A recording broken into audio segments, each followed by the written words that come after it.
Hey, what's going on, everyone? It is KDK Keeldike, and welcome back to the channel. And today you have your first look at my personal Atari Micro Center arcade cab. This is the 3/4 scale unit. I'm unveiling it to you guys. You finally get a chance to see it. It took me about 3.5 to maybe 4 hours to finally put it together, but I can tell you it's definitely been worth the time. And make sure you stay tuned towards the end of this video, because I do have a full installation video. I'm not going to separate it from this overall review, giving you guys my overall thoughts and letting you know how I feel about this unit as well as putting it together. So at the end of this video, I may end up repeating myself because you will get a full tutorial on how to fully set this up with this unit. But I can tell you, I've been playing it now for about the past week and a half or so. I absolutely love it. Have a few constructive criticisms about it, but before I really get into how I think about it or whatever the case might be, just want to let you know that if I were to put this on a scale from 1 to 10, I would give this cab a 9.99. That's how much I love this cabinet. I've gone into review looking at the 1080p 27-inch IPS 75 megahertz monitor that is powering this unit. The speakers sound great. All right, so if you guys have been following my channel, make sure you check out my playlist. Also, shout out to Vic VP. He was the first one who actually purchased this and did a review on it after I posted it on Facebook. Then of course I went out and had to get me one. One of the things that I definitely noticed about Micro Center is that they did not advertise the monitor, which was one of the biggest selling points about this. So you get a 27-inch 1080p IPS 75 megahertz monitor with this, and I absolutely love it. I have a few concerns about it, nothing really in particular, but I want to tell you guys the entire box, when I first got this at Micro Center, I was expecting a 3/4 scale unit. So as you see, this is a 3/4 scale Micro Center Atari cab, and on my right we have the 3/4 scale arcade 1-up unit. Now, I've been told that this is 3/4 scale with the riser, and personally I don't see how it's 3/4 scale with the riser, because Game Room Solutions and several other companies, I believe even Ad Games, are coming out with the Mini. It's even registered at 3/4 scale without the riser, but I can tell you that even with the riser, this is still a lot smaller. So if you are looking at this, yes, both of them are labeled at 3/4 scale. And then of course with this particular unit, you're getting about 28 inches across, and with this you're getting about 18 or so. So with this, you can definitely get 2 players in here more comfortably. And I will also tell you that I really prefer this unit over their full scale cabinet. So the full scale cabinet is a little wider, and you also get an option for a trackball here in the middle. If you watch my previous video, there is a possibility that you can mod this and drill right here in the middle. You want to make sure you have enough space in order to do that. But so far, I am really happy about this. I did have a few recommendations. So the wood in this cabinet, if you do purchase it, weighs about 122 pounds, and it is dead weight. Now, it is a little lighter once you get it all set up, but I can tell you the box is a little heavier. So if you are dragging this up the stairs or whatever the case might be, you may want to get some help or have a friend. Out of the box, you get 4 boxes when you purchase this. You get your graphics, you get the wood, you get the monitor, and then of course you get your regular box that has the Raspberry Pi and everything in it. So these are all the stock joysticks. everything is really comfortable. If you guys are experienced or familiar with the Atari joystick, the Atari Fight Stick that Micro Center sells, it's pretty much the same thing, and it feels really great. No issues or concerns about it. A couple of things as far as housekeeping, I do want to let you know that I have been approached or talked to a few people in the groups. Some people are being instructed by either representatives or other people online that this setup will work with an Xbox 360 or an Xbox One. I'm here to tell you that is not true, because in order to use this with your Xbox 360 or an Xbox One, you do need a Chronos Max, a Chronos Zen, a Titan 1, or a Titan 2. Those are adaptive controllers to make this work with an Xbox 360 or an Xbox One, because the controllers have to authenticate on the unit. You don't have to do that with PS3. You still will need those adaptive controllers if you want to use this or mod any of your arcade cabinets using a Wii, Nintendo Switch, Xbox 360, or an Xbox One. So even though Xbox 360 and Xbox One are Microsoft compatible and you can plug those joysticks into a computer, you still need to have an adaptive controller. This is not plug and play. It will not work with the with any controller rather. So the controllers and the hats, they come with a Zenmo controller. There's the controller board there. And I do have some issues with this. These are plug and pin connectors, so you do have to plug these in. I believe there is 4 of these and then a couple of separate ones individually. I'll cover that in the rest of the installation video so you guys can get a better look at it. But primarily, I got a little confused about it because the Fight Stick over there is a little different layout. So all the controls, they were all bundled together. You could just put them in on the pin, where these were separate. And typically when you're messing around with these encoder boards, they have to be equal in each size, but these are not equal. So that's just some little FYI. Also, because I have the hardest time, you guys probably think because I make RetroPie images and stuff that I would just slap Venom in there, but I have the hardest time picking a front end for any arcade cab. I mean, I'm really indecisive. So for the moment, I do have my Xbox 360 in there using my Xbox 360 Xbox Live arcade game. So I've been playing Simpsons, X-Men, Marvel vs. Capcom 2. I've been playing all the games in there. All the joysticks fully work. I'll show you really quickly. Everything's set up and ready to go. So on my left and right, got my attack button. So everything's pretty cool. Everything's ready to go. And again, the Xbox Live 360 has the best library for retro games. In regards to the cabinet, it did take me about a good hour or so to put all the vinyls on. In fact, let me turn the lights on so you guys can see it a little bit better. Everything is a big sticker. So I recommend leaning this up against the wall or against something else. I did try to install this laying it down, but messed up a few times. So I would recommend leaning it up against something, and that way you have a better success rate. You also get this T-molding here with the chrome. This wasn't too hard to install. And then of course you have another sticker here. The one thing that was really confusing was the marquee. So typically you guys are familiar with marquees. You have a marquee here and it's a box or it's something like this. Well, this is directly on the plexiglass. So this is a vinyl sticker that is on the plexiglass, and it was a little confusing because I thought it was going to be on something and then maybe I could put a light behind it and then have it shine through. I mean, apparently I could still do that, but I do have another marquee I could have put here, but there's no holder for it, as you can see. So this is just a sticker right here on plexiglass. There's nothing behind it besides the speakers. Another thing is, since I am running my Xbox on here, and I did hook up the Raspberry Pi 3B Plus with my own custom image, the sound sounds great. I was going to use my 5.1 surround sound system with this, but I mean, just to play some arcade games on here and run my Xbox 360 front end, I don't have any problems with it. In fact, it's really, really loud, and it recreates the arcade experience. I was playing X-Men on here, no problems whatsoever. So this is the same type of setup that you guys normally get with all the other arcade setups with the amps. And then of course there is my Raspberry Pi 4.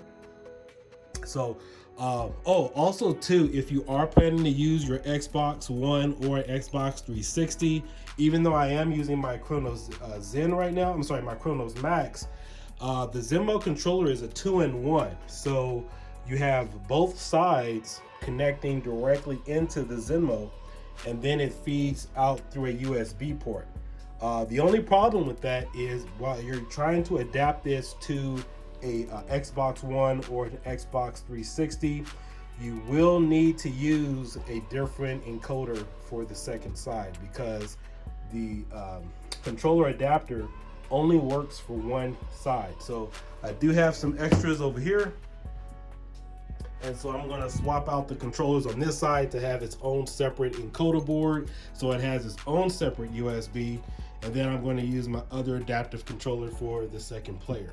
I did try to use, on another note, it really has nothing to do with this cabinet, but with the Atari Fight Stick, obviously this works for the Xbox 360. However, the plug-in port for the trackball, unfortunately, it doesn't work with the Xbox 360, and it didn't recognize it. So I'm not saying that is a definite answer, but so far where I'm at trying to get that to work, because I thought it would be cool to play Centipede or Millipede on the Xbox 360. Yeah, the trackball doesn't register with that particular unit. And that's very important to know, because obviously this doesn't come with the front end. So if you do want to have the option to use another console, that's something you guys should know of what is compatible if you're planning on using this besides a PC or a Raspberry Pi. I do have a few constructive criticisms about the unit. One of the biggest problems I did have was the speaker wire was really short. So let me go ahead and turn this around so you guys can see exactly what we're working with here. Just wanted to line this up so you guys can see the comparison between the Arcade 1-Up and the 3/4 scale Atari arcade cab. So let me go ahead and turn this around to the side so you can get a better look at all the components, and then I'll go a little bit more into detail about it. All right, so here we have the back of the unit from top to bottom. The top is slanted, so you can't really put anything up there. I usually like to maximize all of my space. So here you have the inside of the cabinet. You have the bezel, which is, there's a sticker of vinyl right on the front. And then of course you have your 27-inch TV monitor here. This is an Acer, I think it's a K273, I believe it is. The only downfall about this particular monitor, again, the specs on it is a 27-inch IPS 1080p 1 millisecond 75 hertz monitor with AMD FreeSync. So if you are going to use this for computer gaming and you have an AMD video card, you can use the AMD setup for that. In addition to that, this monitor, the only downfall about it, it doesn't have any sound. So you have to use those speakers. Now, it really wasn't so much of a big deal. However, if you have other gaming monitors, you could adapt that into some other additional speakers and already have that there. But because that doesn't, you don't have that option. So this monitor, you have to use additional amps or additional speakers. So this is 16 gauge speaker wire that I did have laying around, and technically this amp is supposed to go up here. I know Vic mentioned that too, where the amp is supposed to go right here as far as the diagram, and I do believe that the surge protector is supposed to go up here as well. So I said bump that. You know, you got a nice little table down here, plenty of room for everything, and then of course you got a bunch of stuff down there as well. You got another compartment.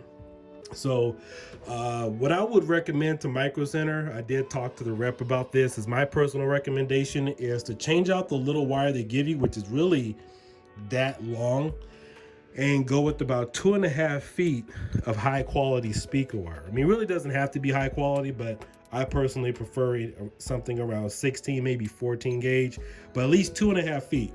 So that'll get you from here to down here. So that is my personal recommendation. So from here to here, you'll need about 2.5 feet of speaker wire. The other issue is the settings for the monitor are right here. So I've played around with them already, so I am kind of familiar with where the buttons are. But as you can see, the buttons are right here. So if you're back here and you really don't know what you have the monitor on as far as adjusting the contrast, the brightness, or anything, it's really hard to get to. And fortunately, you know, the TV is always on. I turn it on using my phone, and it's already plugged into the surge protector. It always comes on. But if I had to reach back here and couldn't remember exactly where the power button was, this could just be an issue for somebody just trying to get back here and figure out what their settings are. So I would highly recommend that you read the instruction manual and play around with the TV first, or the monitor, before installing it, so that way you kind of get familiar with where you want the settings before you install it, because this is right here behind the plate.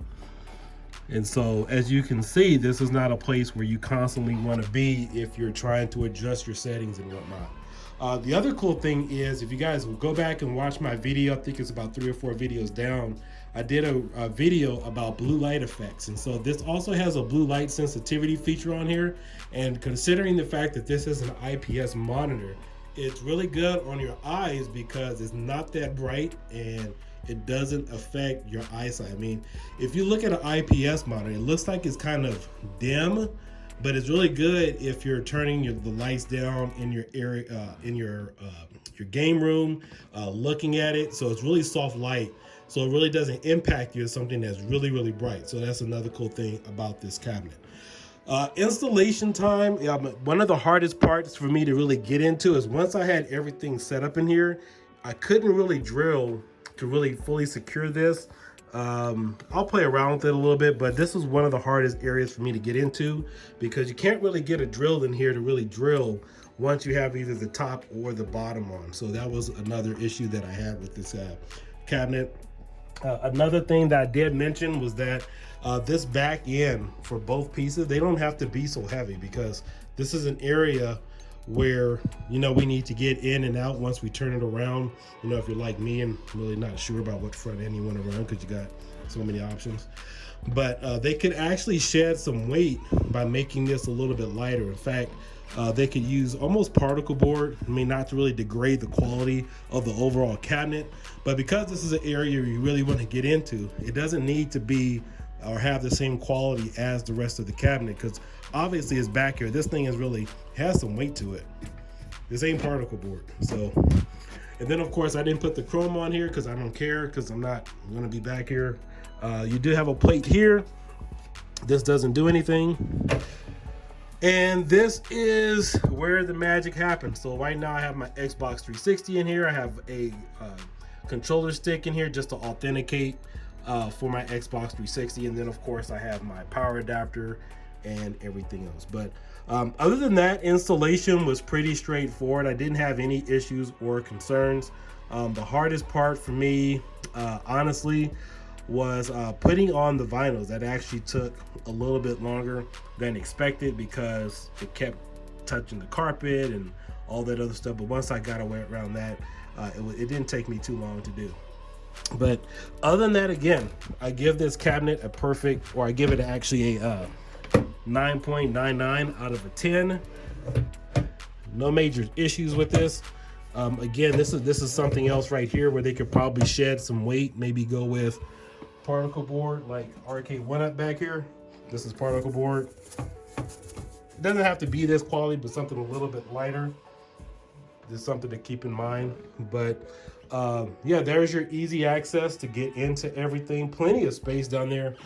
I can put in another system if I wanted to. Good airflow. You can put in a computer. Obviously, I can't put that in here. That's pretty much almost half the size of the cabinet. But you can put a decent sized computer in here, PlayStation 3, PlayStation 5, whatever you want, Xbox One X. So get all your controls adapted.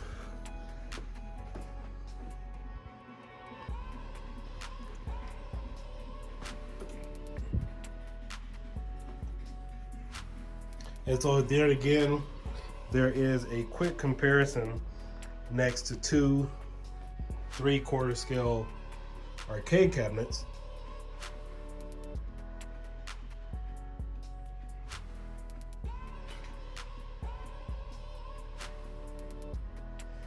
Now, if the riser was on the Arcade 1-Up, the control panels will almost be level, it's still a little bit smaller. So again, I'm not going to go into detail or bicker back and forth about the actual scale size. In fact, I asked him about this as far as the scale size, but it's pretty cool. That's actually one of the cool selling points. But I will tell you, as far as the width of the cabinet, they're actually about as wide and equal. So each cabinet, I think actually the Arcade 1-Up is a little bit wider than this one. Once you have them side by side, yeah, they're about the same width across here with the depth from front to back. They're about the same size, but I think the Arcade 1-Up sticks out just a little bit further. And then of course this sticks out in length, goes across a little bit longer. But yeah, you can get 2 people in there comfortably. I'll probably go with another LCD Marquee. And just as a quick comparison, I do have my 14.9 inch LCD right here. This won't fit, but this is the one you guys have seen in all of my Pi videos. So that is 14:9. So I believe this one here is about 19.9 inches going across. So I have probably looked into, getting the big pixel arcade, big pixel for this. I'll see if it fits, if I ever possibly want to go that route. But yeah, other than that, 9.9 out of a 10. Absolutely love this cabinet. One of the things that it sold me on when I saw this online was the artwork. So I wanted to have something really different. I didn't want to add a Venom image or anything to it. I didn't want to have anything really custom. I wanted to have a retro feel for this cabinet. And so what sold me on this was the 3/4 scale size, which really surprised me because I thought it was going to be this with the 27-inch monitor, you know, so I can get more room going across. However, when they rolled this out and I saw the cabinet was about 6 feet or so, the box, I was like, okay, what the heck is that? That's definitely not a 1-Up.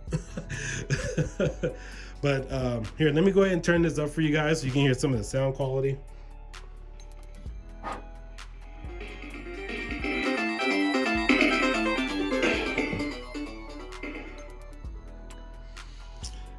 Yeah, sound is really good. It's not muffled or anything. Has really good bass for whatever.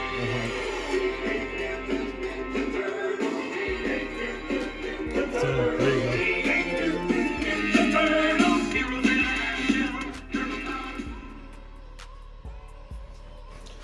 Yeah, so there you have the sound. Don't have any other issues or concerns, or really anything else I could say about it. But again, this is selling right now for $599 with tax, running you about $650, $640, depending upon what area you're in.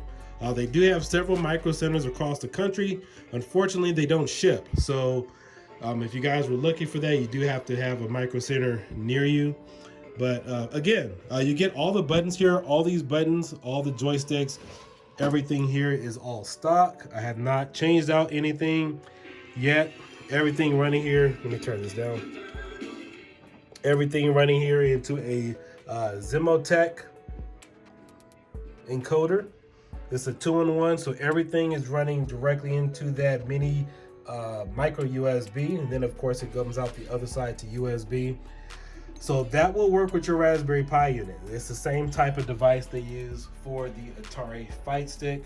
And again, of course, that trackball doesn't work if you're going to use for the Xbox. But it does work for Raspberry Pi, and I do have that configured. That's another reason why it's taking me a few extra days, is because I was testing out everything. The Atari image that comes exclusively with this, that has been updated as of my last video. I haven't done an update yet, but they did update that. So I did play Centipede and several of the other trackball enabled games that came with this Atari exclusive image. So that Atari image that is RetroPie based that they sell retails by itself for $19.99, and it is the same one. You can buy that as a standalone, and that is the same one that comes with the Atari Fight Stick if you get the one for $179, but sometimes you can catch it on sale for $159. But it's the same image. It has approximately 100 games on it, and so all in all, really good unit. I definitely give the arcade team at Micro Center huge props. This is one of my favorite items. I'm really glad that I saw it. And again, as I said, if these other companies aren't careful, I definitely see Micro Center really jumping into the fray in their arcade section. In fact, when I first saw the Atari Fight Stick, I saw it several months ago before there were any YouTube videos on it, and I said, oh gee, that's probably just another gimmick. But I took a look at it again, and once I finished working with really RetroPie and stuff, and said, oh, you know what, maybe I'll give a trackball a try. Maybe I'll do a tutorial on it, because there really isn't a lot of trackball tutorials for RetroPie. So I do have one of those coming up, fully testing all the settings. And then, of course, again, I absolutely love this cabinet. I love the marketing. The only downfall about the marketing is the fact they didn't mention the huge selling point, was that they didn't mention any of the specs of this monitor. Again, 27-inch 1080p 1 millisecond gaming monitor. I mean, there's a huge difference with 1 millisecond, especially if you're playing fight games. It makes a huge difference. If you're playing Tetris or something like that, you really won't notice a difference. But if you're playing fighters, not beat 'em ups, but Marvel versus Capcom or something else, and some shooters, you know, it makes a huge difference. So even if you didn't want to use this particular monitor for this cabinet and wanted to get rid of it or do whatever, you're still getting a good monitor for this unit. And I do believe that ARCADE, I believe their monitor is 22 inches, I believe. And actually I was teeter-tottering about getting the ARCADE Legends cabinet until I saw this. But really glad I saw this. And Arcade went up, as you guys know, they use a 17-inch, which is a 5:4 ratio for their monitors. And then, of course, I think Arcade and the Neo Geo MVSX, I believe they use 19-inch monitors too. So again, Micro Center does have a fuller size unit than this, which is a little bit bigger, has a trackball, but it comes with a 32-inch Westinghouse, which is kind of a downfall because this is a higher grade monitor in terms of capabilities other than that little TV, whatever they're using. And I'm not sure of all the specs on it, but again, I'm impressed with this. You do have this plexiglass, which is right here on the front. Another suggestion I would make, if you are planning on getting this, make sure you wipe down the plexiglass first before you put the monitor in there, because once it's in there, you really can't get it out unless you just yank it out. And you don't want to have dust or fingerprints on the other side of that. So that's something else you want to definitely be aware of.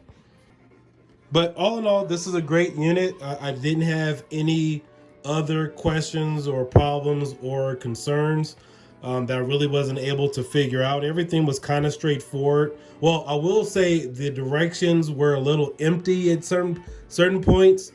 So that's one of the reasons why I wanted to detail a little bit more of the installation process as far as some of the things that I encountered to make it a little easier for you, because reading the directions, some of it was kind of bland and you kind of had to figure it out on your own. But for the most part, I'm here to help you out. It did take me a little while just making sure I got everything not only accurate, but how I would fix things or do a tutorial myself.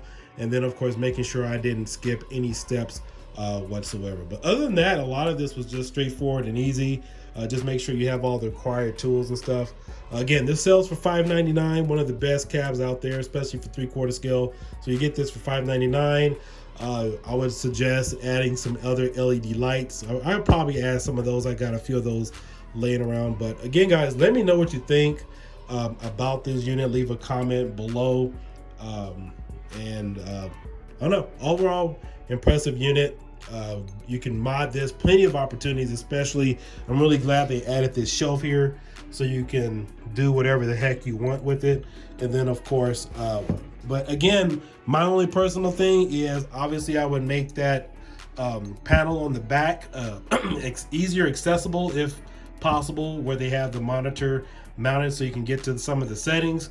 And then of course, I would recommend going with two Zenmo Tech USB encoders, so that way if you do want to adapt an Xbox or something else to it as a front end, you have that capability. If you are using this directly for a PS3 or PS4, you can use that. Just make sure you remember how you have your buttons mapped, because you can't plug this in directly for your PlayStation 3. However, the buttons need to be in a specified format. If you're using a Chrono Zen or something, you can configure whatever buttons you want to. But honestly, I didn't have any problems. Most of the layout is exactly what the instructions recommend or shows you for that Zenmo Tech controller. But you can, of course, pick whatever game you want and then select whatever buttons you want to is there. But by default, my start button is here and then my select button is over there. So there's really no problems there. Again, guys, this is Kill and just wanted to give you the full overall review and things you will need to make sure that you have a successful installation. If you are planning on using your Xbox One, your Xbox 360, PlayStation 3, please leave a comment below. Message me on Facebook in one of my groups. I do have my own personal Facebook group, Kill and Hobbies. I can answer most of your questions. I try to get to a lot of the questions, but make sure you watch my tutorials, because I do have other tutorials with the Chrono Zen and Chronos Max. Make sure you check out all of my playlists, and make sure, as of right now, check out the rest of this video. It's not over yet, because we are going to go into a full installation and breakdown of how we got all of this set up and give you my additional thoughts. So thank you guys again for tuning into my channel, and the installation starts now.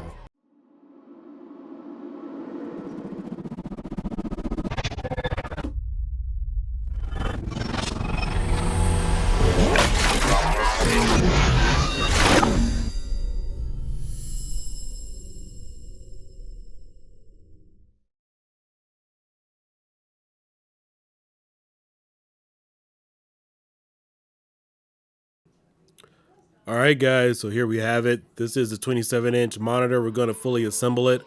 Now, it's optional if you want to put the stand on there. It is kind of a tight fit once you put the stand on, and once you put it inside the arcade cabinet, it probably will touch one of the buttons, but you'll be absolutely fine. The reason why I suggest doing the monitor first is because this way it gives you a chance to adjust all of your settings, which is on the back right of this monitor, because without this or adjusting the settings, it's really difficult or nearly impossible to get in there, adjust your buttons, see what you can do, see what settings you can adjust on the IPS monitor. Now, for those of you who aren't familiar with IPS technology, these monitors, they do consume a little bit more power, but it does give you richer, deeper blacks, and it gives you a better viewing angle than LCD gaming monitors. We'll do a comparison and give you guys an actual look at what that looks like, but simply you just want to go ahead, install the base of the unit, so you can go ahead and get it installed and go ahead and get it plugged in. Now, this particular setup already has 2 ports. I believe it has a DVI connection on the back and HDMI. And as I said earlier, unfortunately, it does not have sound. The reason why that's kind of a little bit of a loss is because if you wanted to use a 1/8 jack and get sound that way, you can use other additional speakers instead of having to supply an additional amp. But fortunately, Micro Center already took care of that for you, and you can already get that with this particular kit. So let's go ahead and get this thing plugged in. All right, so before we move forward, here is the Acer monitor in front of me, and in the back on my right is my 24-inch Asus gaming monitor. Just wanted to give you guys this as a quick comparison so you can see the brightness in comparison and contrast to how they look. Now, I know you can't really tell here on camera, but the monitor that comes with the kit is a little bit duller. It's not as bright, and that's actually a good thing, because when you're playing arcade games and you're standing there for either hours or minutes, however long you're there, and you're playing in a duller room, you don't have bright lights and stuff, it's really better on your eyes. So this gaming monitor, which is in the background, my 24-inch Asus monitor, is still really good quality, but with the IPS, you're going to get deeper blacks, better contrast, and a better viewing angle all the way around, so that way when you're standing to the left or to the right, you have a more consistent image when you're trying to game. Now, for a quick reference point, these Pac-Man games are on my Xbox units, so they are more or less the same type of comparison, but you can definitely see that you're getting a great quality unit with this particular kit. Now remember, make sure you adjust all of your settings which are on the back right prior to setting up your VESA mount and also installing it into your cabinet. Typically the directions want you to go ahead and do some other steps as far as installing the vinyls. We're going to do that next, but for me this was the most important step because I wanted to make sure all of my settings were accurate before I move further. Alright, so now it's time for us to get busy. So make sure you have a hobby knife or a box cutter handy. You're definitely going to use that because you're going to be doing a lot of cutting right now with the arcade graphics. So you're going to go ahead and cut open the tape. And I would suggest before moving further, once you unroll this, this thing is the size of a vehicle. I had no idea it was this big. It took up pretty much a quarter of the room. So I would highly suggest is you unroll this and you immediately start cutting up each square or each one of the vinyls into separate pieces. Do not, I repeat, do not make the mistake that I did and cut off one and then leave the rest of the vinyls there. So first thing you definitely want to do is cut apart each separate vinyl before moving further, because if you don't and you leave it rolled up, chances are the vinyls may get crinkled up whenever you're working on another project. So don't make the mistake that I did, but unroll it. Again, this thing's the size of a vehicle. Cut apart each individual vinyl before moving forward.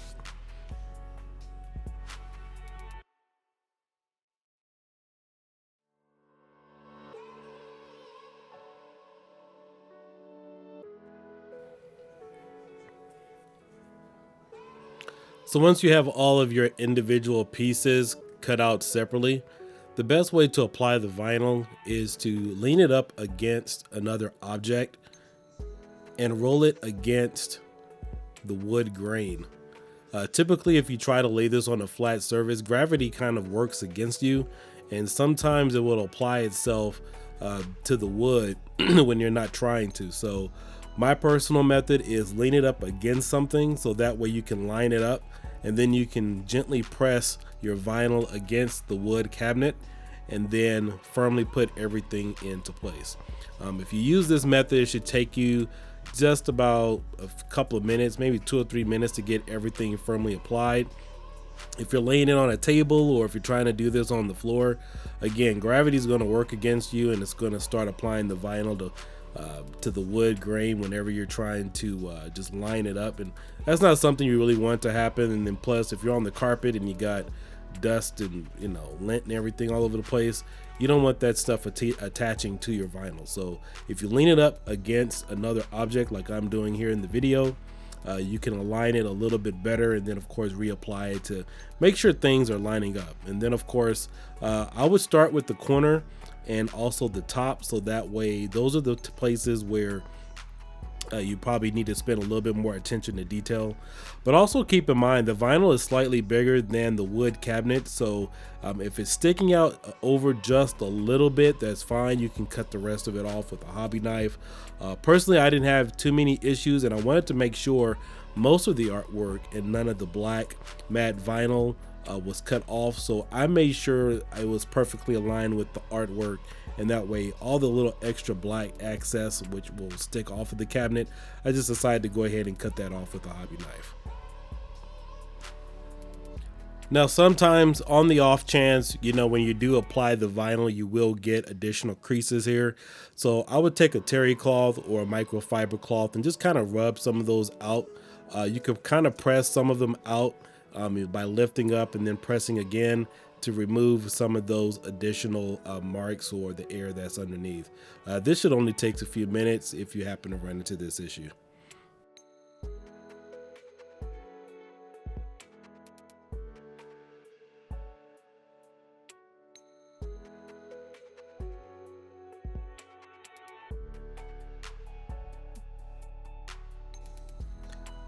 So once you have your vinyl installed on your cabinet, you'll want to go ahead and use your hobby knife and cut off the excess. So typically what I do is I cut along the side of the cabinet, make sure the blade lines up, and then it comes off just like butter. So just make sure you have a really sharp knife when you do this.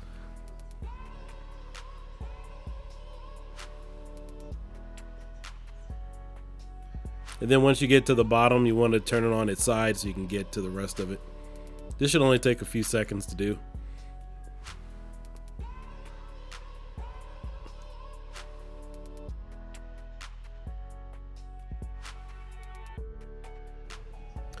And now we're installing the vinyl for the front of the cabinet. So this one's really simple because the piece is really small. So all I had to do was just take the top part off, line it up with the top, and then just kind of peel the rest of it off and line it up with the rest of the cabinet. This process should just probably take you about a good minute and 30 seconds. And as you can see, I'm slowly peeling it off, making sure everything is lined up, and then pulling off the rest of the adhesive as I work my way down. So this was really pretty quick to get this one on.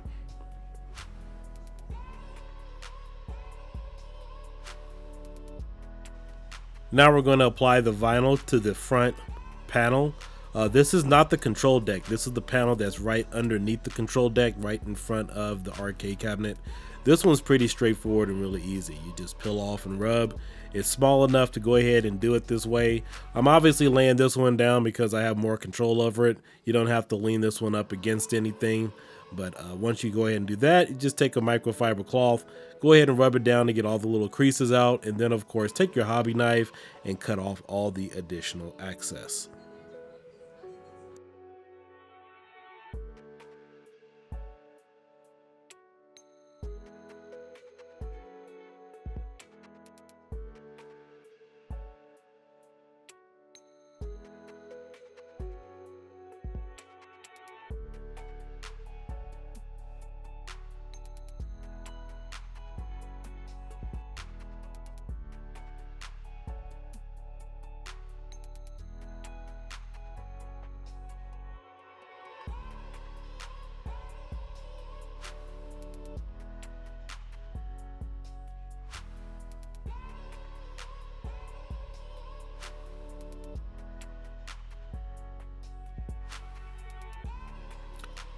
So now we're going to work on the control deck. You want to go ahead and make sure you already install the vinyl and attach it. And then we're going to flip it up over upside down and go ahead and cut the holes. It's a lot easier to do it this way. I know there's another tutorial where they actually just kind of punch through it on the other side, but it honestly makes more sense to me if you go ahead and flip it up over this way and go ahead and cut out all your holes and go ahead and get everything lined up. So we're prepping ourselves for the buttons right now, and this is actually going to take a little bit of time. And I actually installed all the buttons and all the wiring actually and the joysticks closer towards the end of the project. Now again, this project may take you about 3 to 4 hours depending upon how fast you want to move. But unless you like to procrastinate, watch TV, listen to music, and do several other things, it probably could be a full day's project for you. And then of course, yeah, I get easily distracted sometimes. And then of course, running some of the groups, answering questions, and helping out other people in the community.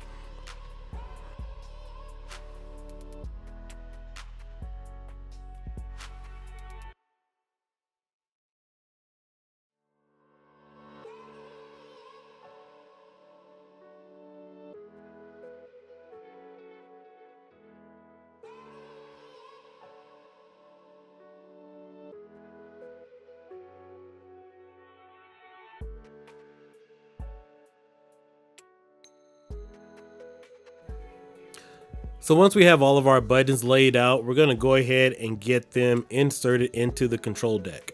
Now this white thing that I have in the background, you guys can see me kind of peeling it off. That is the deck protector, and honestly I wish Micro Center would label these, because this, the plexiglass and the Marquee plexiglass, almost ended up in the trash can. So I thought it was additional packing. Would be really nice if they labeled them as a letter. Fortunately, I read all of my instructions and looked at everything that was needed prior to me doing this assembly. But honestly, I thought it was packaging and it almost ended up in the trash can.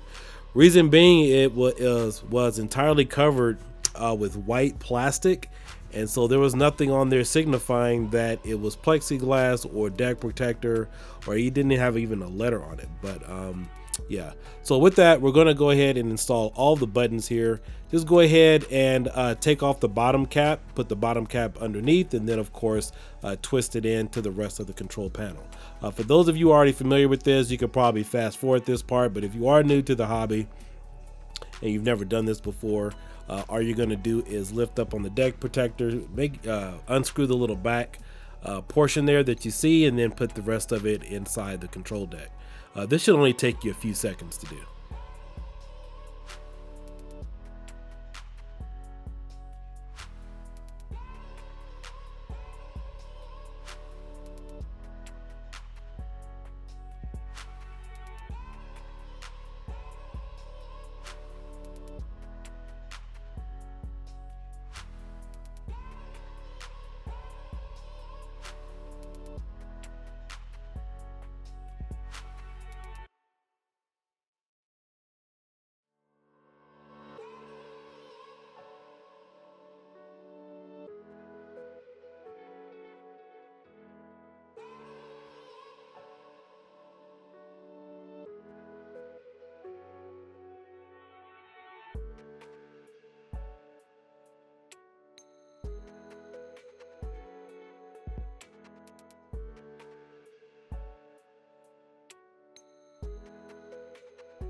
All right, now at this stage, we're going to go ahead and install the T-molding.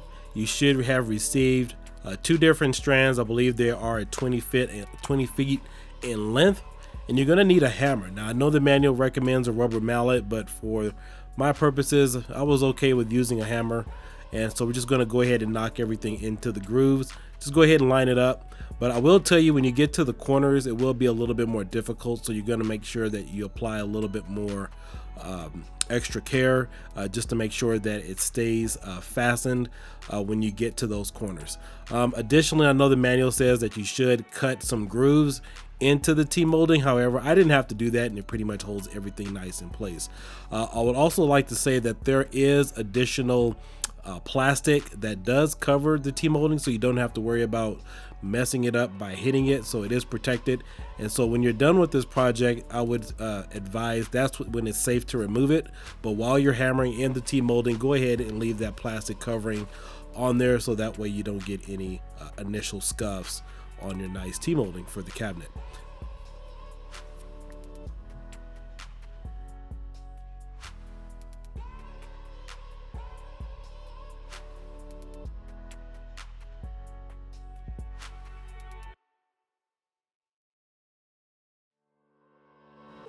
And here's a quick look of where we are right now in the process. Please ignore that marquee right there. I misapplied that vinyl, but I did fix it later. So we're going to go ahead and move on to the speakers right now and go ahead and get those installed. All right, so here we have our first look at the speakers. Now, as I said earlier in this video, we're going to put this on the panel. However, the directions state this is where it's supposed to go, on the right behind the marquee. So obviously installation is going to be simple with the speakers. You just go ahead and drill those in. However, the amp is supposed to go here in the middle, and the directions say there's supposed to be holes here. However, there aren't any there. But honestly, it's not a problem. Also, you can see how short the speaker wire is here. So again, I would highly suggest picking up your own speaker wire. I would go with 16 gauge, so that way you can extend or put the amp right underneath the control deck. Again, you're going to need about 2.5 feet in length for your left and right speaker. And here's your first look. This is the amplifier that it comes with. For those of you who already are into arcade modding, this looks very familiar.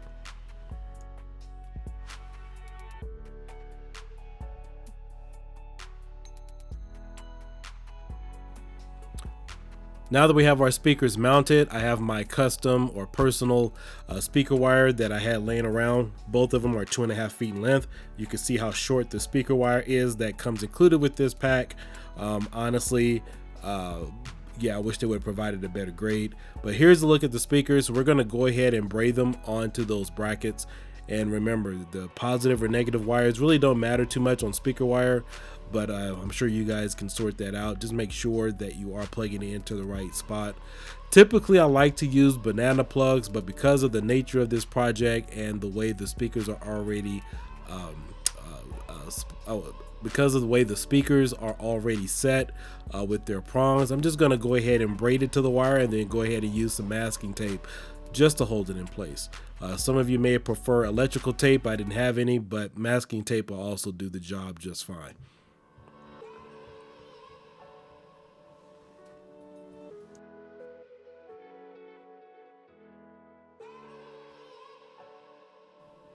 Now we're going to move on to the most important part of the project, and that is the full assembly of the cabinet. Inside your package, you should have a number of screws that feed directly into the cabinet. You'll take your drill and then of course just drill them in. There should be about 20 of these or so or more. I did have a few extra. This part is really simple. And these are the screws that will feed directly into the locking mechanism.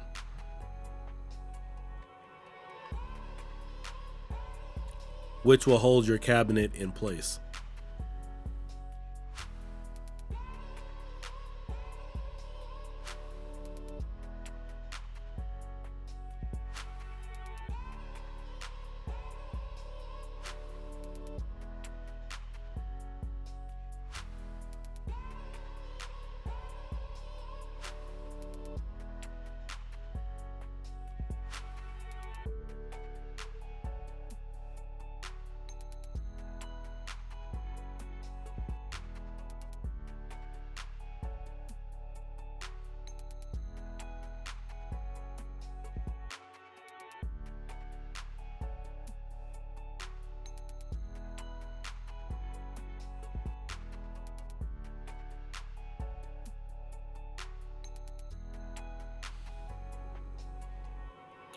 Now we're going to install the roller caches. These are the two units that attach to the two back panels of the arcade cabinet, the top and the bottom.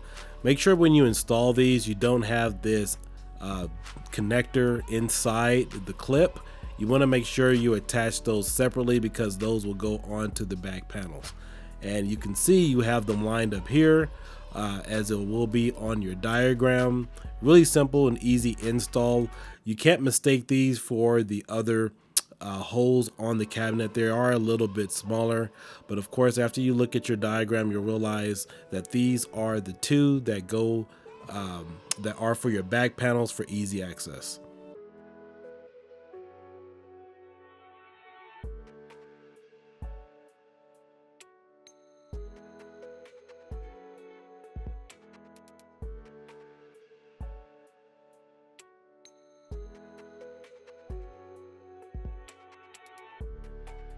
All right, now here's your first look at the cam locking system. This is what we will be using to hold in the rest of the cabinet. Now, when you screw these in, these will go against the rest of the screws and the bolts and tighten up everything automatically, holding everything together in place. Make sure you follow your diagram. Everything is pretty much straightforward. We're gonna go ahead and start on the bottom and work our way up. And of course, we're gonna go ahead and start with our center brace.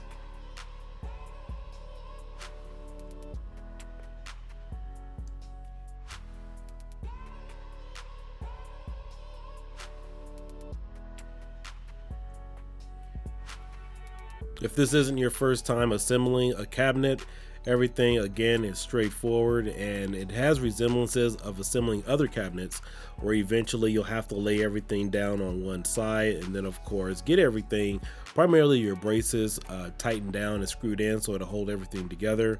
And then once we get closer to the completion of this product, we will go ahead and put the top on or the side and then of course stand it straight up, and then we'll complete this project by installing the monitor. And right now I'm just going to go ahead and screw in a few things here, get everything all nice and tight. This is the brace, or actually the bottom of the unit. This is where I installed, or I have my Xbox sitting. This is probably one of the easiest parts of this installation. Pretty simple and straightforward to do. And once you go ahead and get everything tightened in, now you will have to lay this down because I do believe one of the cam locks is on the bottom of this unit. So once you lay it down, you will be able to fully get the base fully affirmed and tight and secure.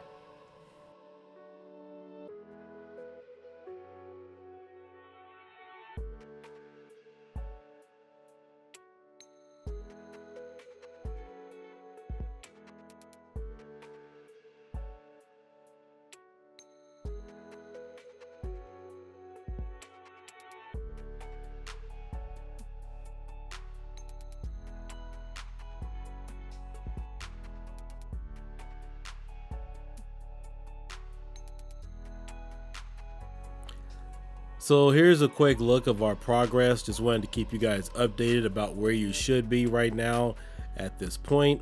I have the front panel installed, as well as the base of the unit, as well as the bottom back brace, which helps hold up the cabinet. Obviously is laid on its side. That is the panel to where everything is going to sit on, and then of course we have our speakers installed at the top. I'm going to hook up the speaker wire pretty much last because that's something really simple I can do. But as you can see, this is the front panel that faces you. This is the front panel deck where everything sits. That's where I'm going to put my amp and my Raspberry Pi unit.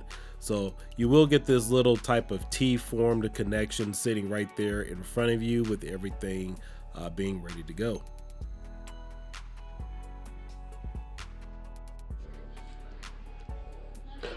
All right, so we are about halfway done here, and I've been trying to take my time to document everything for all of you. I still need to do the wires here on the controller deck, so that'll be really easy. A couple of things I do want to mention. So here's the Marquee, and so if you guys may be wondering, just like me, how do you apply the Marquee?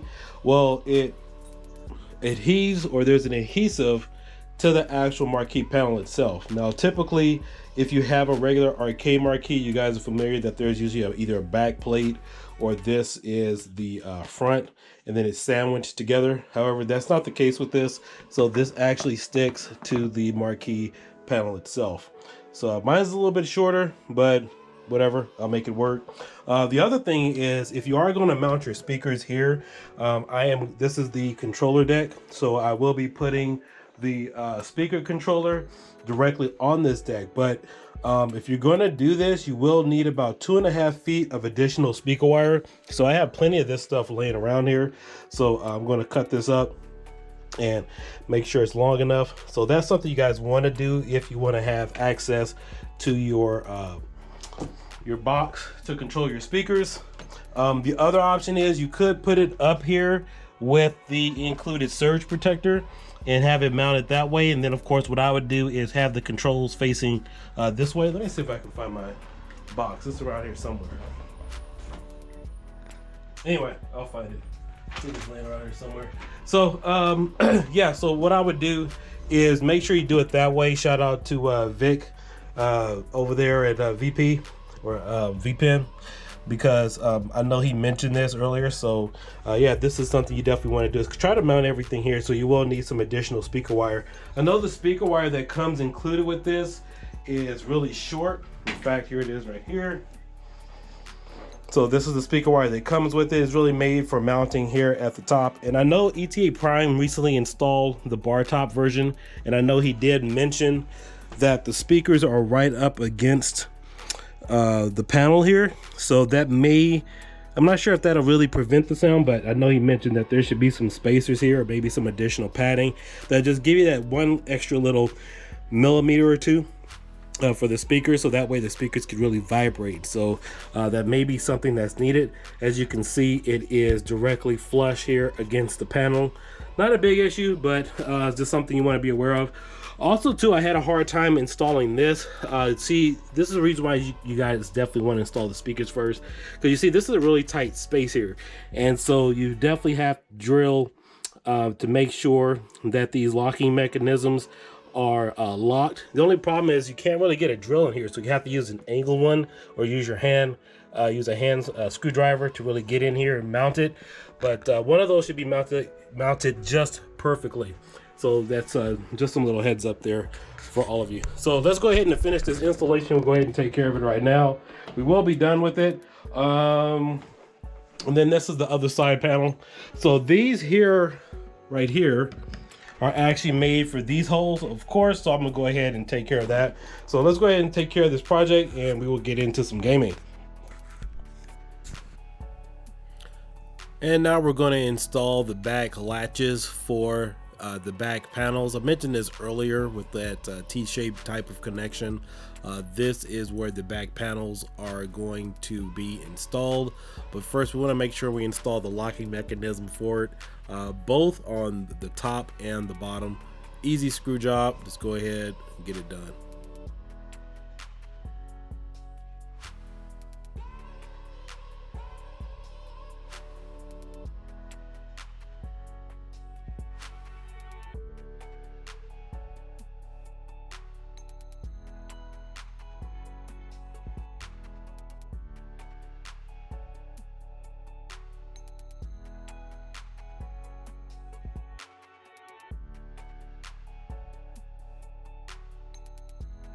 And now we're going to do another quick progress check. I'm going to go ahead and screw in some of the cam locks to firmly lock in the back panels to make sure my cabinet is nice, tight, and secure.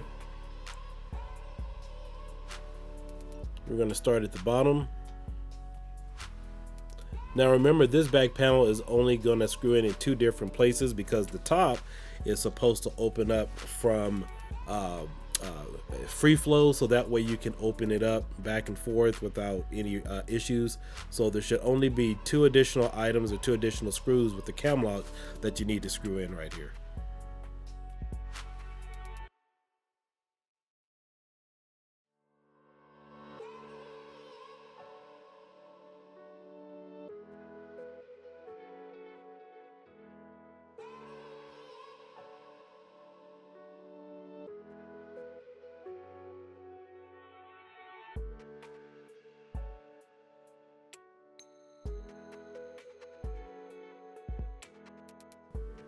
Now at this point, I'm just tightening up all the cam locks and making sure all of my pieces are in place and examining the cabinet.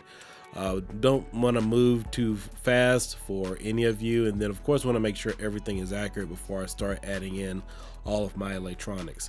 Right now I am tightening up the rest of the cam locks in the cabinet, primarily for the back brace. As you can see, I'm moving it back and forth right there. So that's going to just give this cabinet at this point in time additional support, and we'll be good to go. All right, now finally we get to move on to the monitor. So what you want to do is go ahead and line this up with the rest of the VESA mounts. And the first time I installed this, I actually made a mistake and I installed it backwards. You want to make sure that the holes on the back are facing you and not towards the monitor. Now, as you can see, finally have a shot of the back side where the control panel is, and that is where you want to adjust your settings. I know I didn't show that earlier, but those settings are on the back to the left. So we're going to go ahead and now lay our monitor flat and go ahead and install the brackets into the back of the brace here.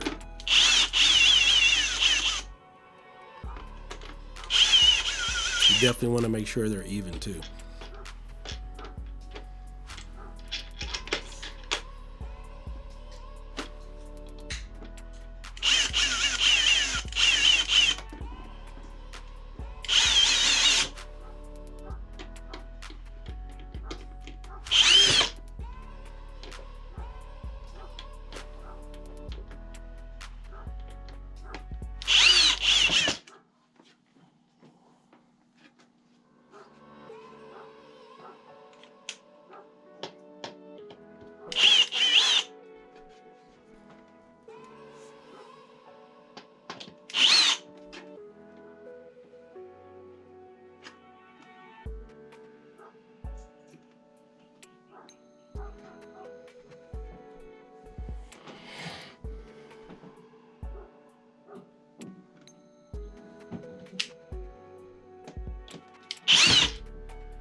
Now we're going to go ahead and install the vinyl on the screen protector.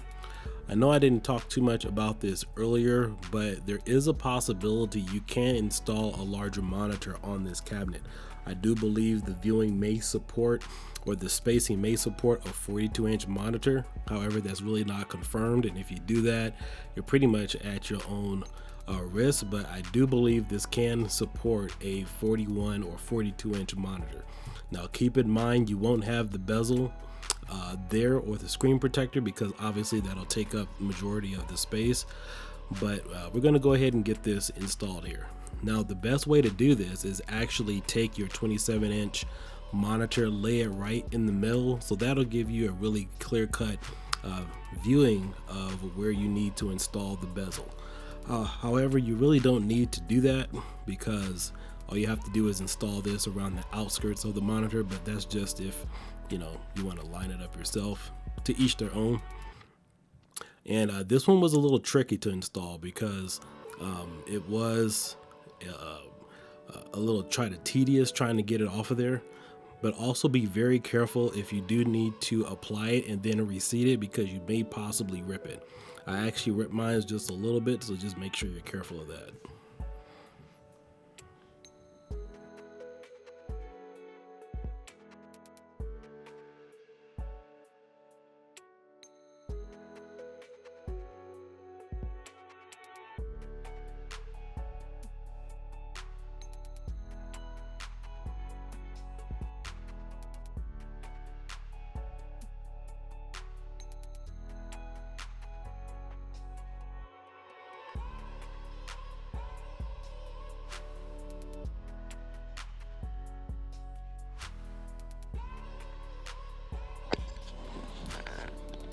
All right, now bouncing back to the cabinet just for a second. This is the Marquee. I went ahead and slid it between panel A, and I think that's panel B, where the speakers go.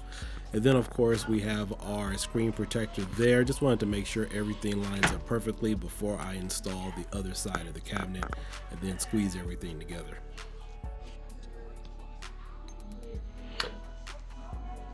Now make sure when you're installing.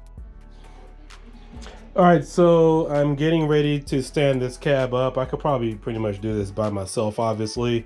But one of the things I want to point out is I was reading the instructions, and it said that this was the inside face. Now, I'm not exactly sure what direction really meant, but after clarification, the holes that are on the back of this panel for the vessel mount, you want to make sure they're facing towards the back of the cabinet, so away from the face of the unit. Just wanted to make sure I clarified that, and I did straighten that out.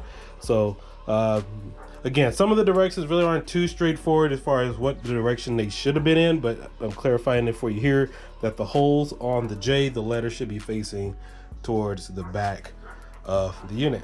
So let's go ahead and get this thing stood up and get it upright, and then we will go ahead and proceed. Another thing you may want to keep in mind too is you may want to make sure that you pull this out, because these are the little catches here when you put the other top on, because this is going to lay flat on this, and then I'm going to go ahead and secure everything.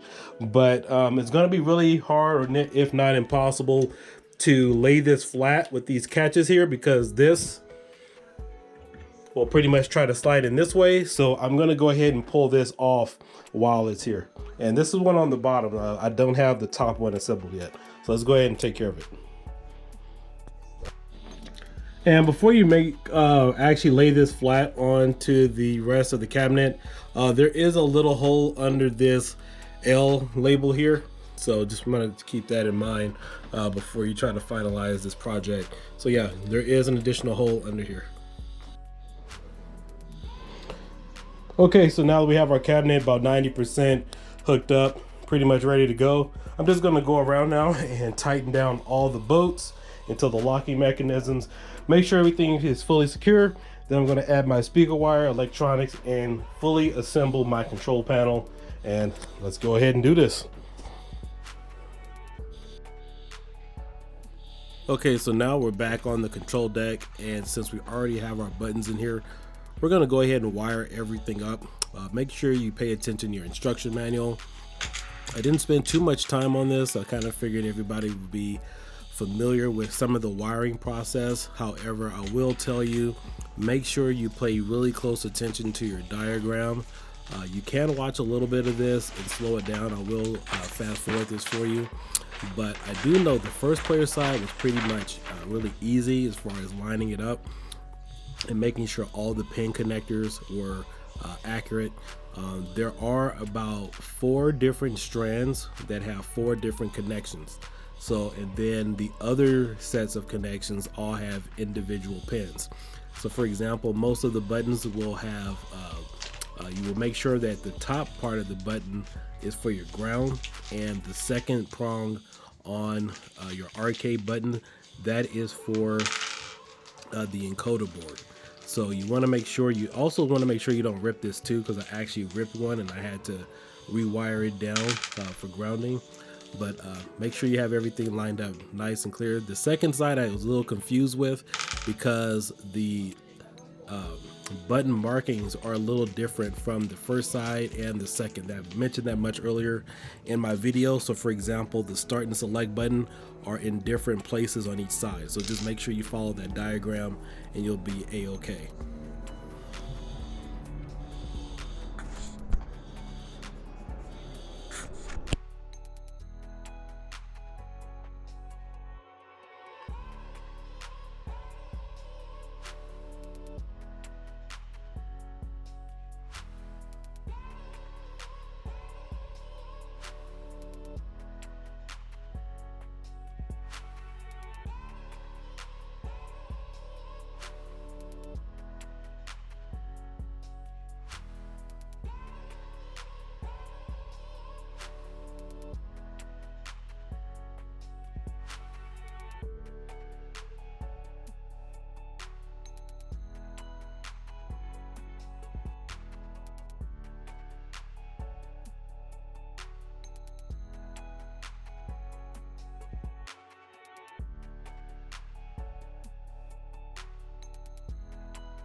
All right, so as we come to a close, this was pretty much the last and most important part of the installing the cabinet and setting it up.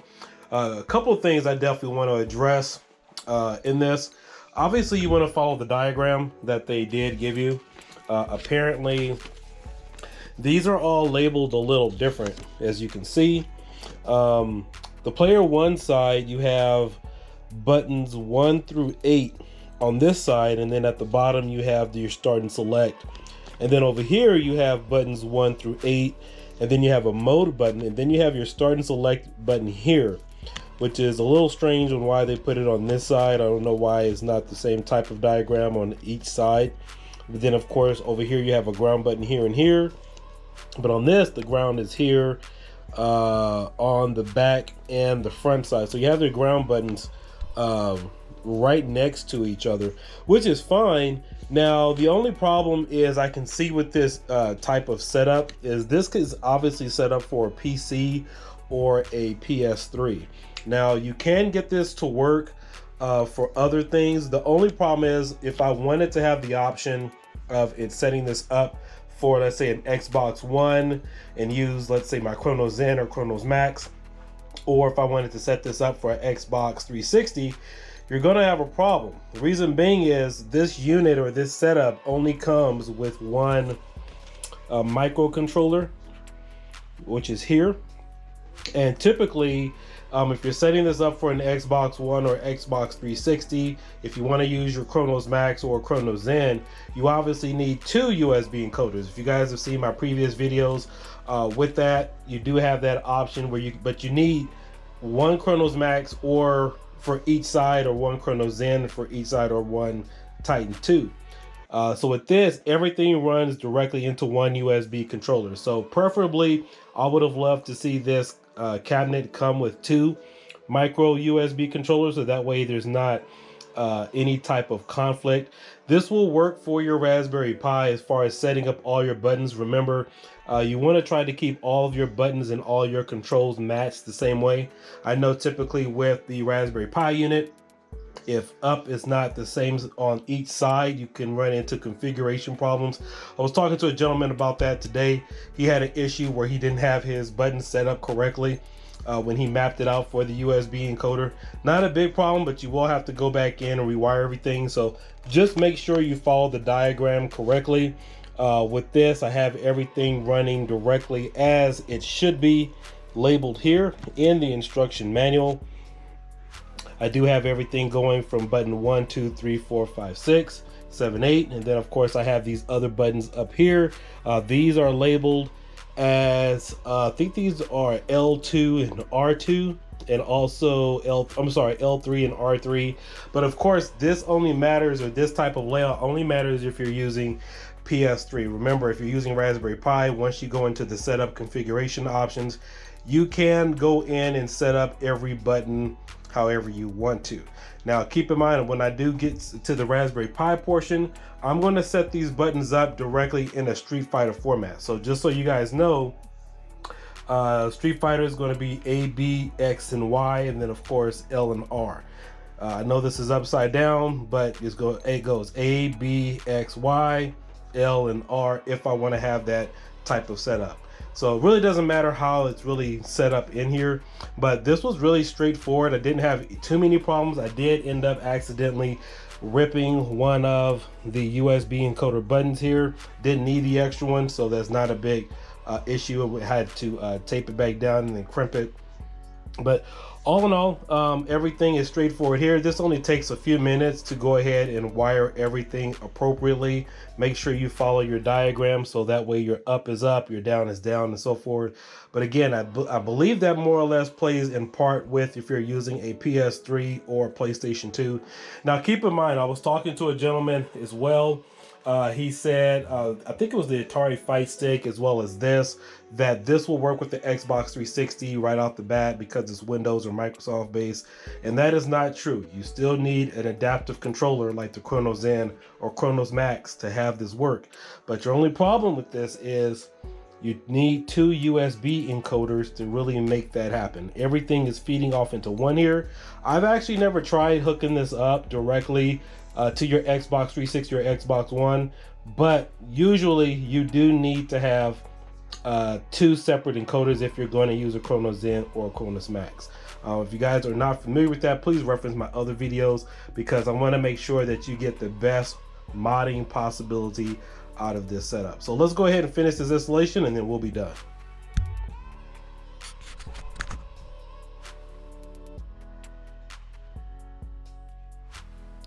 Alright fellas, that pretty much does it for this tutorial. The only thing that is left is for you to go ahead and screw in that controller deck once you have all of your buttons mapped out, and then of course you want to add on the additional piece or the rest of the side panel for your cabinet. Now I didn't record the rest of this pretty much because my wife Kisses, thank God for her, she did help me get the monitor installed, which is a two-man job, I will admit. I did stand this up by myself after I got the controller panel screwed in. But once you get the other panel, the side panel where the asteroids vinyl is, all you have to do is stand it up, or actually put it on its side, of course, tighten down the rest of the cam locks, and then go ahead and stand it up, and you should be pretty much done.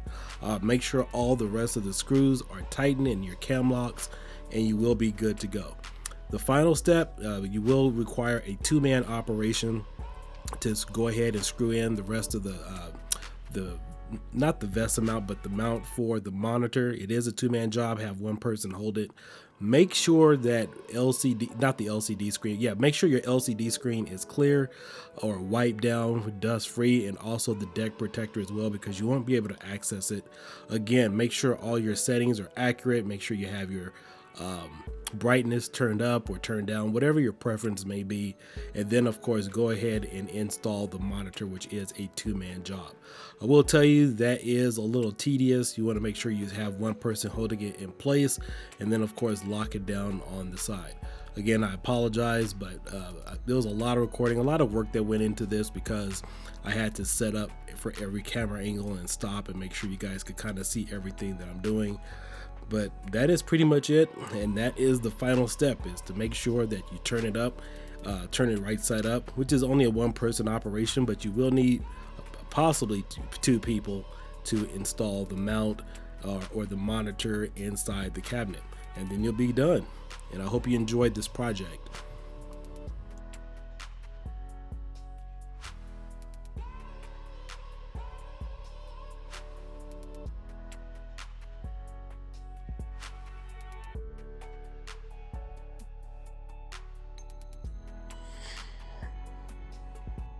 All right, so I hope you guys found this tutorial and review very helpful. I try to keep it as short as possible, but because going through this myself, hooking up or putting together this arcade cabinet, I know there wasn't a tutorial out there, and I know that the Micro Center tutorial is a little different, and I don't believe that there is one for the 3/4 quarter scale. So I just wanted to see if what I could do to be helpful to the community, as well as the connection options. You know, as many arcade cabinets as there are out there in the market, please keep in mind the biggest and most important factor of picking an arcade cabinet is not just the cabinet itself, but it's your front end. You know, getting point A to connect to point B to connect to point C. And if that's not something you're familiar with when installing your cabinet, as far as the hookups is the end result. And again, when I was going through this, I was like, man, do I use my Pi? Should I use my PC? Do I use my Xbox? You know, you have all those little different, you know, scenarios. And then of course, using my Xbox 360, I was like, all right, what connections do I need to make sure I have to hook up to my to the speakers? Because the connection to the box is a little different. Have all that worked out. I was going to use optical to RCA, but I had an old Xbox 360 adapter that goes to RCA, so that's how I have it hooked up to the speakers. But again, make sure you subscribe to the channel. Also check out my Patreon. I do a lot of additional tutorials there, constantly growing around here. But hope you guys found this informative, and glad to be of service to all of you. And again, this is Keo Dyken. Hope you guys have a good day. Leave a comment. Let me know what you think. Peace out. Bye-bye.